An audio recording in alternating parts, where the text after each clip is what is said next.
October 5th will mark the 60th anniversary of the James Bond franchise.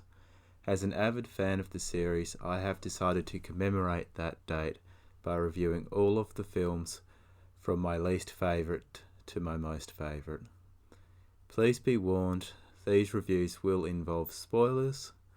Also, I will be including the 1967 James Bond spoof Casino Royale and the unofficial 1983 Bond film Never Say Never Again in my rankings. Never Say Never Again was the second Bond film not to be produced by Eon Productions. Its origins can be traced back to a screenplay collaboration between Ian Fleming, Kevin McClory, Ivor Bryce, and Ernest Cuneo. Fleming used the story they had produced as the basis for his eighth James Bond novel, Thunderball. When McClory discovered what Fleming had done, he sued him for copyright infringement and eventually won the film rights to the novel in Britain's High Court. In order to produce the original version of Thunderball, producers Harry Saltzman and Albert R. Broccoli struck a deal with McClory. In return for producer credit, McClory would not be allowed to remake Thunderball for at least 10 years. Almost 20 years later, and after much legal wrangling, McClory finally released his Thunderball remake in the form of 1983's Never Say Never Again. Never Say Never Again follows much the same plot as Thunderball, albeit updated for the 80s. In the film, Spectre steals 2 atomic bombs and threatens to detonate them unless an enormous ransom is paid. James Bond and company must locate the bombs before they can be detonated. However, when compared to Thunderball, Never Say Never Again quickly falls apart.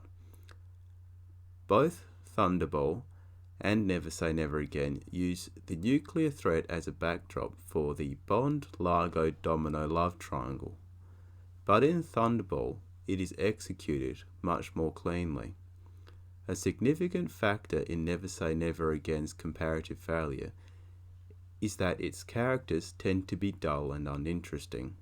Sean Connery's return is always welcome in a Bond film.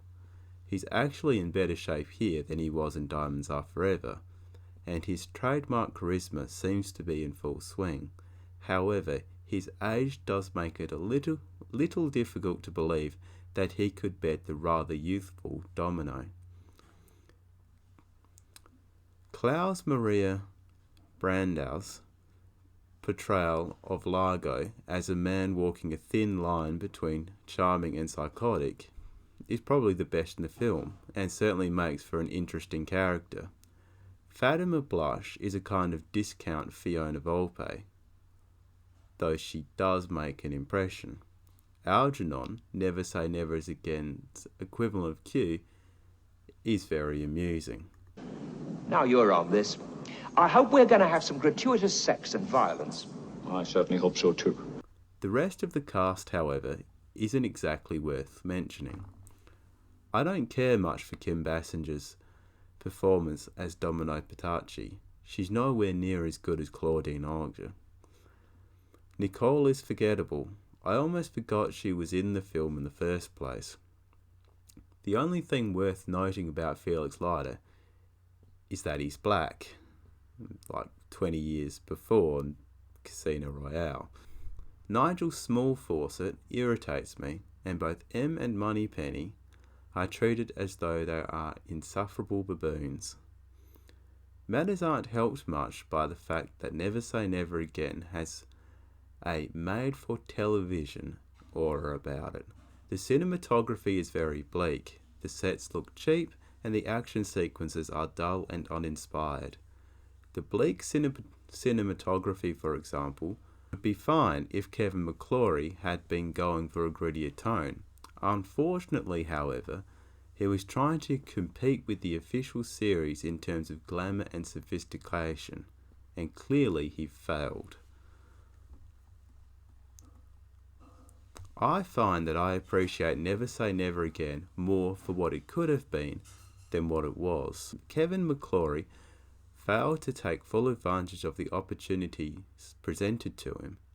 Rather than trying to beat the Eon-produced Bond films at their own game, he should have been more focused on presenting Bond in a new and interesting way. Yes, McClory was limited in what he could do, story and character-wise, but he was well within his powers to change the movie's tone and style. Rather than presenting us with a light-hearted Roger Moore-style Bond film, Never Say Never Again could have been a grittier Bond film for adults. Imagine a Bond film that steered closer to The Day of the Jackal or Ronin in terms of tone and style. Imagine a Bond film that featured more realistic violence, steamier sex scenes with perhaps a bit more nudity, and adult themes. Kevin McClory wasted the greatest opportunity of his life. My favourite moment in Never Say Never Again is Klaus Maria Brandau's portrayal of the mentally unhinged Maximilian Largo. My least favourite moment is the atrocious music score.